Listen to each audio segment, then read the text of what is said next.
सोचे नहीं है कि क्या बोलना है, ठीक है सर। हम बता रहे हैं अभी कुछ हम सोचे नहीं है कि क्या बोलना है। मतलब आगे एक होता है ना कि इंसान रट के रखता है तो उसको आगे याद आता है कि इसके बाद ये शब्द बोलना है, इसके बाद ये शब्द बोलना है। मुझे कुछ पता नहीं है अभी क्या बोलने वाला है, ठीक है। लेकिन हाँ, बस इतना टॉपिक पता है कि किसी भी भाषण को, भी स्पीच को स्टेज पे परफॉर्म कैसे करें। आज कितना तारीख है? 25 जनवरी है, कल 26 जनवरी है। 26 जनवरी हो या 15 अगस्त हो, किसी भी नेशनल फेस्टिवल में हम लोग क्या करते हैं कि अपने अपने स्पीचेस को देते हैं, ठीक है। हम लोग का तो भाई प्रतिदिन स्पीचें देना होता है, खड़ा होकर 3 घंटा 4 घंटा प्रतिदिन स्पीच है। लेकिन अगर कोई स्टूडेंट्स देते हैं तो उनके माइंड में ना दो चीज़ बहुत बड़ा रहता है। सबसे पहले वाले क्या बोलते हैं? हेजिटेशन। इसको बोलते हैं डर, हिंदी में क्या बोलते हैं? डर। पहला डर उन लोग के माइंड में रहेगा कि मान लो ये स्टेज है और पीछे बहुत सारे हमारे ऑडियंस हैं, ठीक है ना। पहला डर उन लोग के ये होता है कि हमसे कुछ गलत ना हो जाए। फर्स्ट डर क्या रहता है? हमसे कुछ गलत ना हो जाए। और दूसरा डर होता है कि अगर गलत हो जाएगा तो ऑडियंस क्या हमको बोलेगी, ठीक है ना। ऑडियंस मतलब होता है दर्शक। क्या होता है? दर्शक। कि अभी हम बता दिए कि ऑडियंस क्या बोलेगी, और आप जैसे ही स्टेज पे आते हैं सभी लोग आप ही को देखते हैं। अगर पीछे 1000 लोगों की संख्या है, ठीक है ना, पीछे 1000 लोगों का क्या है? संख्या है। 1000 के आँख हो जाएगा 2000 आँखें आपको लगातार देख रही होगी, और आपका मात्र 2 आँख होगा। तो आपको ऐसा लगेगा ना कि आज हम एकदम नरक में आ गए कि स्वर्ग में आ गए, कि कौन से दुनिया में आ गए। आप एक दर्शक होते हैं ना, जब आप एक दर्शक होते हैं तब आपको ऐसा लगता होगा कि सेम क्या है, जाना है स्टेज पे बोल के आना है ना। या कोई भी जैसे कि जो एंकरिंग करते हैं, एंकरिंग समझते हैं, जो एंकर होते हैं, मतलब क्या करते हैं कि किसी को इनवाइट करते हैं स्टेज पे, जैसे बोलते हैं ना कम ऑन द स्टेज, ऐसा कुछ, तो उसको एंकर बोलते हैं। तो आपको क्या लगता है कि एंकर ऐसे ही हवा में कुछ बोलते हैं? नहीं, उनको भी स्टार्टिंग में अगर एंकरिंग करेंगे तो उनको भी क्या लगेगा? डर लगेगा, उनको भी हेजिटेशन होगा, उनको भी ऐसा लगता होगा कि एंकरिंग में अगर कुछ हम गलत ना बोल दें। जैसे राहुल गांधी कांग्रेस का नेता है ना, राहुल गांधी, अब उनका अभी हम एडिटिंग में एक लगा देते हैं, क्या बोलते हैं उसको, ठीक है। तो उनका देखने के बाद ऐसा लगता है कि उसको ना बढ़िया से टीचर कुछ सिखाया नहीं है स्पीच देना, ठीक है। आगे समझ में? राहुल गांधी भी गलत बोल देते हैं। 125 करोड़ के 125 करोड़, 140 करोड़ जनसंख्या है ना, तो बोल दिया था एक बार 140 करोड़ रुपया। हमारे देश की आबादी 140 करोड़ रुपया, मतलब एक इंसान के कितना कीमत है? 1 रुपया, इतना ही हुआ ना। तो ऐसे कब कब वो नौटंकी कर देता है। लेकिन उसको बेस्ट परफॉर्मर नहीं बोला जाएगा, उसको बढ़िया से प्रदर्शक नहीं बोला जाएगा, वो अच्छे से प्रदर्शन किसी भी चीज़ को नहीं कर पाते हैं। एक्चुअली बात है कि बुढ़ा भी गया है, ठीक है। सबसे बढ़िया और हुलिया तो ऐसा बने रहता है, लगता है कि एकदम काफ़ी है। तो ये सब चीज़ों पे ध्यान दिया जाता है। हाँ, एक और चीज़, अगर कोई स्टेज पे जाता है तो उसको इतना डर लगता है कि आँखियाँ मूंद लेता है, ऐसे आँखियाँ मूंद के बोलेगा। और ज़्यादातर हम देखे हैं कि कितने लोग जो रट लेते हैं ना, रटंत विद्या को अगर कोई बोल रहा है, जैसे मान लो कि 7-8 पेज का कोई याद कर लिया तो उसको बोल दो कि सामने तुमको बोलना है। सामने बोलना है तो एक होता है ना कि नज़र में नज़र मिला के बात करना। जैसे हम अभी क्या बात कर रहे हैं, सबके नज़र पर नज़र मेरा मिल रहा है ना, सबसे मिल रहा है, इसके बाद हम बात कर रहे हैं। तो उसमें क्या होता है कि एक टके देखेगा। जैसे मान लीजिए कि पूरा ऑडियंस है, ऑडियंस के पीछे एक पेड़ है और उसी पेड़ पर कोई तितली बैठा हुआ, तितली नहीं पक्षी बैठा हुआ है, पक्षिया पर एक टक के देखेगा, ऐसे खड़ा होगा ऐसे। तो आज हम इसके बारे में बहस करने जा रहे हैं। क्या होगा आगे पता नहीं, पिटाएंगे कि लात देखेंगे कोई गारंटी नहीं है। पीछे देखते चलेगा, पीछे एक टक के देखेगा। अब ऑडियंस तुमको 2000 आँख देख रहा है तो तुम तो 2000 पर देखो, कम से कम 500 पर तो देखो। लेकिन नहीं, वो देखेगा वहाँ पक्षी को। भाषण जब भी कोई देता है, यहाँ पे आता है तो क्या होता है हम बताते हैं आपको। जो भाषण में अगर आप रटंत विद्या को बोल रहे हैं तो रटंत विद्या आपको याद नहीं रहेगा। अगर भूल जाते हैं, मान लीजिए आप 10 लाइन 15 लाइन 20 लाइन 50 लाइन आप याद किए हैं और 20-25 लाइन में 10 लाइन बोलने के बाद आप क्या हो गए? भूल गए, ठीक है। भूलने के बाद आपको अगला लाइन नहीं याद आएगा। याद आएगा कि मेरा मोबाइल किसके हाथ में दिए थे, वो ठीक से रखा होगा कि नहीं रखा होगा। ठीक है, मतलब जितना खराब चीज़ है ना वो याद आने लगता है।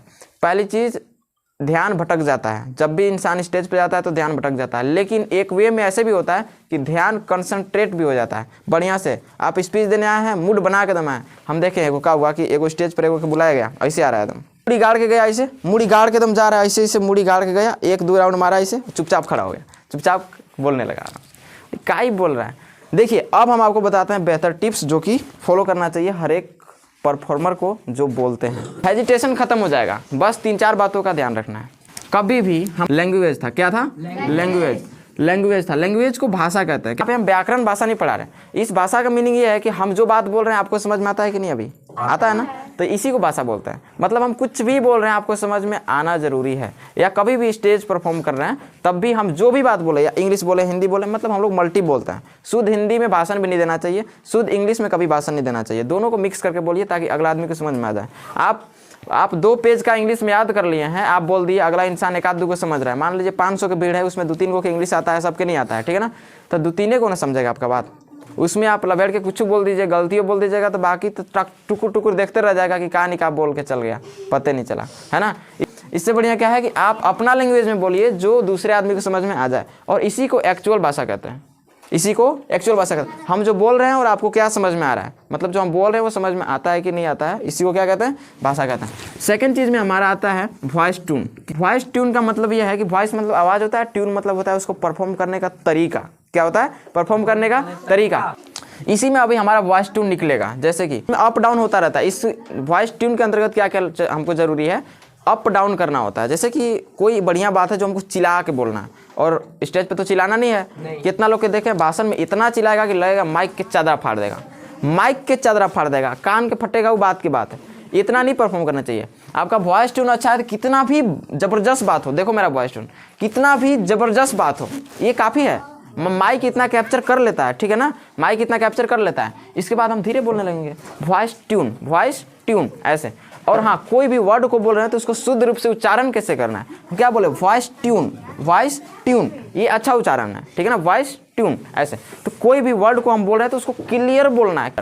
लैंग्वेज ऐसे थोड़े समझ में आता है, लैंग्वेज लेवल के आने वाले बोल देंगे, समझ में नहीं आने वाला। क्या करना पड़ेगा, लैंग्वेज में हर एक वर्ड, हर एक सेंटेंस, हर एक शब्द को क्लियरिफाई करना होता है। मतलब उसको बोल रहे हैं तो क्या करना है, क्लियर करना है, ठीक। वॉइस ट्यून में एक और चीज़ आ जाता है कि हम किस प्रकार से परफॉर्म कर रहे हैं और अगला आदमी हमारे वॉइस ट्यून के तरह रिएक्ट कर रहा है कि नहीं। जैसे हम अभी क्या बोले, अगला आदमी वॉइस ट्यून की तरह रिएक्ट कर रहा है कि नहीं। अगर एक के पोजीशन में बोलेंगे ना, एक के पोजीशन में, एक के साउंड में बोलेंगे, जैसे कि मान लीजिए हम इतना ऐसे बोले, मेरा नाम अमित कुमार है, आज की इस भाषण में हम ही बकने वाले हैं ना, आदमी चुपचाप एक टक देखेगा, लेकिन उसका रिएक्शन और एक्शन नहीं आएगा, है ना। तो अगर हम इस टाइप के वॉइस ट्यून निकाले, ऐसा कुछ बात बोले, ठीक है ना, कि उस आदमी का भी रिएक्ट हो जाए मेरे तरफ, कि जिस प्रकार से हम एक्टिंग कर रहे हैं उसके अंदर में ऐसा चलने लगे कि अब हम भी जाके स्टेज पे बोलेंगे, ठीक है। तो ये होता है वॉइस ट्यून।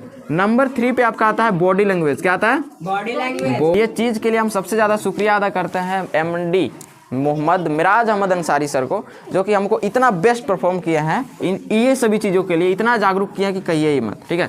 बॉडी लैंग्वेज में यह है कि हम कोई भी बातों को बोल रहे हैं, देखो अभी 8 क्लास वाला बैच आ रहा है, मेरा साउंड ऑटोमेटिक तेज हो चुका है। क्या कर रहे हैं, मेरा साउंड ऑटोमेटिक तेज हो गया। ये जो हाथ का एक्टिंग है क्या बता रहा है, तेज होना। क्या बताता है, तेज होना। कुछ बातें ऐसी होती है कि हम एक लॉन्ग सेंटेंस को बोलना चाहते हैं लेकिन हम उसको पूरा नहीं कर पाते, तो हम बॉडी लैंग्वेज का सहारा लेते हैं और आप उस चीज़ को परफॉर्म करते हैं या समझ जाता है, ठीक है ना। आप लोग पीछे से बोल देते हैं, इसी को बोलते हैं बॉडी लैंग्वेज। क्या बोलते हैं, बॉडी लैंग्वेज। अगर हम कोई भी बातों को बोल रहे हैं और हमारा हाथ रिएक्शन कर रहा है, कंधा रिएक्शन कर रहा है और हम चल रहे हैं, तो सब चीज़ मेरा बॉडी लैंग्वेज है। कितने लोग, और ऐसे भी नहीं कि एक जगह पे स्टैंडिंग होकर भाषण देना है। भाषण क्या करना है, सभी तरह से घूम के देना है। जैसे कोई हिंदी में भाषण देना है, एक्चुअली हम लोग मीटिंग कभी भी करते हैं तो मीटिंग में कितने लोग होते हैं खड़ा होकर, उन्हें खड़ा कभी होना ही नहीं चाहिए, खड़ा हो रहे हैं, और बैठ के तो कभी भाषण दिया नहीं जाता है, इतना तो आप लोग भी जानते हैं, है ना। टोटल खड़ा हो जाइए थोड़ा सा, और बढ़िया फॉर्मल ड्रेस में, अगर स्टूडेंट्स भी भाषण दे रहे हैं तो बढ़िया स्कूल ड्रेसअप में हो जाइए बढ़िया से। वॉइस ट्यून और लैंग्वेज और बॉडी लैंग्वेज तीनों को साथ लेकर, तीनों को एक साथ कंबाइन करके तीनों चीज़ को ख्याल करना है। आपको ये ख्याल नहीं करना है कि हमको भाषण में क्या बोलना है, ठीक है ना, क्या बोलना है वो ऑटोमेटिक समझ में आ जाएगा। आपको लोगों को समझना है, नीचे आप ऑडियंस को देख के आप पहले समझिए कि हमको क्या बोलना जरूरी है यहाँ पे, ठीक है ना। अगर ये तीनों लैंग्वेज, वॉइस ट्यून और बॉडी लैंग्वेज तीनों एक साथ अगर कंबाइनेशन इनका होता है, इसके बाद तैयार होता है हमारा स्पीच। आपको हमें घटना पहले भी बताया था, शायद 14 अगस्त को प्रोग्राम हम लोग करवाया था ना, अमृत महोत्सव वाला, उसमें भी हम भी रट के रखे हुए थे, 8 पेज रटे थे हिंदी में, ठीक है, हिंदी में रटे थे, क्योंकि हमको हिंदी में भाषण देना अच्छा लगता है, किसी भी चीज़ को समझाना अच्छा लगता है। तो 8 पेज रटे थे। 8 पेज में जब गए स्टेज पे तो मेरा हक्की बकी बंद हो गया, तो हक्की बकी बंद हो गया तो वहाँ पे सब लोग ताक रहा है, टीचर लोग भी पीछे से बोल रहे हैं, बोलो क्या बोल रहे हैं, कुछ नहीं समझ में नहीं आ रहा है। बाकी लेकिन हंसने लगा, एक टॉके देख रहा है। अब एक्चुअली ये होता है, अगर आप बीच में कभी स्किप करते हैं ना, 2 सेकंड 4 सेकंड 5 सेकंड तक आप चुप होते हैं। राहुल गांधी में ये खराबी है, क्या करता है, 6 सेकंड तक चुपचाप हो जाएगा, अगला आदमी जो रिकॉर्डिंग कर रहा है बोलता है कि भुला गए का सर ठीक है। अब ऐसा बातें ओकरा में बोल देता है ना कि गया काम से।